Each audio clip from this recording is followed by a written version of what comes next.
Hello and thanks for clicking on that video. Here we're going to see another fantastic Grand Prix attack. This is white's turn right now, and what you're going to do. With white pieces we have Hebden, and with black Wells. Let's see the game from the beginning, and white players start with the move e4. Now we have c5, f4, again the Sicilian defense. This is not the modern move order, but I'm going like this in order to provide you some amazing games from the past. This game playing on 1979, and then I'm going to show you how the theory developed here. We have knight c6, knight f3, e6, knight to c3, developing the pieces, knight f6, and bishop to b5. This is like the Grand Prix attack, like the modern Grand Prix attack, and this is one of the main lines, knight to d4. Both players are playing correctly here. We have e5, knight takes b5, knight takes b5, bishop to knight d5, because the knight was under attack. And usually in this opening system, in Grand Prix attack, white is castling short side, and usually he is sacrificing his f-pawn with this typical move f5 in order to open up the f line and attack the f7 pawn. Here white played something really interesting. He played this move c4, attacking the knight, maybe forcing black to capture on f4, and now he has little time to play d4. Because now the bishop is attacking the knight, black has to do something about the knight. Knight dropped back, and now short castling. So white again sacrificed this f-pawn in order to open up his pieces, and his initiative is very dangerous right now because he is threatening knight to g5, as you can see, attack this pawn on g7, on f7, and black lost a lot of time maneuvering his pieces and go around with his pieces. So he's behind in development, and this knight is not very good protector right now. He's not protecting very well the king. So we have a6 attacking the knight, and now it's white's turn. He has an interesting move to play this, knight to d6. It's an interesting, but he continues with another move, knight to g5. And if you have a lot of options in your position, this means that you have a good position. Computer not totally agree with me, but believe me that white have a lot of attacking possibilities here, and it's a little difficult to play a practical game like that. Black capture on b5, knight takes f7, attacking queen and rook. Queen h4, knight takes. So black sacrifice the rook in order to stop or delay white's attack, right? This is the idea behind it, and already black has two pieces for the rook. Rook f7 attacking the queen. Queen has to be careful right now, because if I play a random move like this, queen to g5, now white is completely winning. Can you find a tactic? And this is bishop takes f8, attacking the king. King has to capture there, and we create a discover attack so the bishop can capture the queen, and white is completely winning. For that reason, he dropped back the queen on e7, queen to g4, creating little more pressure and putting his pieces against the enemy king side. C takes d4. And here he played rook f2. Very interesting move. Of course, he can capture the pawn on d4, but white is not interesting to capture the pawn. He would like to develop the bishop on g5. After knight g6, bishop g5, and you can see now he has a lot of attacking pieces against the enemy king, and this bishop particularly on g5 is extremely dangerous piece because it's covering a lot of squares around the enemy king. Here black played queen to c5, rook a f1, and as you can see again, all of white pieces are participating in the attack. They are ready, but what these pieces are doing on the queen side, the bishop on c8 and the rook on e8, right? On a8, it's out of the game. So white have fantastic initiative here. It's difficult to play with black, and here if you just play d3, this is a random move, then white can continue with that one. Queen to f3, you can see now he's threatening checkmate here on f7, and it's extremely difficult to stop it. For example, after bishop to e7, now white have very nice move. This is bishop e3, attacking the queen. Queen has to go somewhere, and now we have queen to f7 check. The only square is king d8, and now bishop to b6, and this is a checkmate. As you can see, this is a random checkmate. So black felt the pressure, they felt the danger, and he played queen takes c5. Try to keep this diagonal closed, try to keep everything on the board, and now he just captured another pawn here. we have the position here. This is a very interesting position. It's white's turn. What are you going to do here with white? My question now, it's difficult, of course. You can take your time, approximately 5 or maybe more minutes to calculate if you like. It's a very nice position to calculate. And what is your reply? What you're going to play here? And white player calculated, I don't know if you've seen it, to capture on f8. This is the best, maybe the best move, very interesting move. And after knight takes, queen f3, sacrificing the bishop, but actually black cannot really capture that bishop, because after queen takes on e5, we have checkmate in one move. So black has to do something.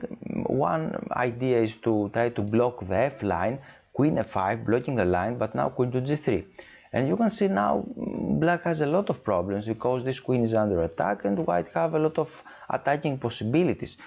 One good move here is to sacrifice the queen for the rook, and after king takes f1, the game is not completely over here. White has an extra queen here, but white's attack stopped and black can continue developing his pieces now, and it's difficult for white to finalize his attacking possibilities, and the game is complicated and the better player will win here.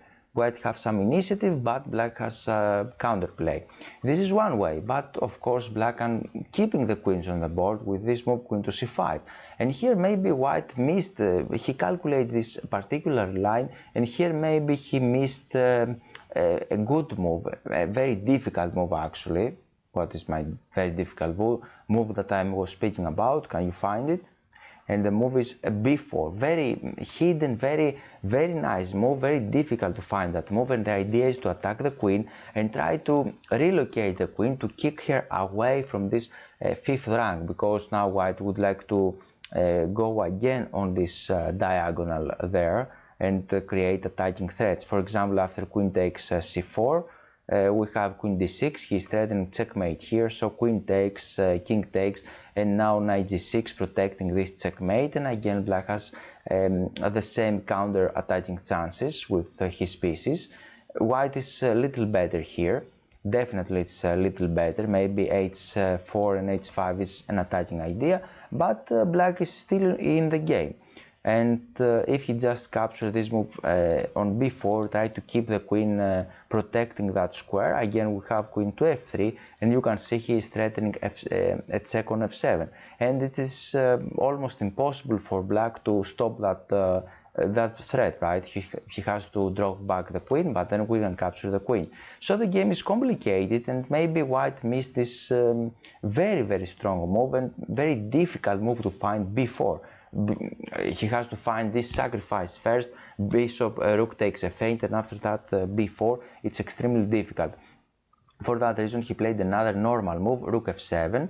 It's normal, but black can gain a little the initiative here. After bishop c5, for example, after this move b takes c4, maybe players was under heavy pressure, on time control pressure, and he played h6. Not a very nice move, because he is weakening his king side.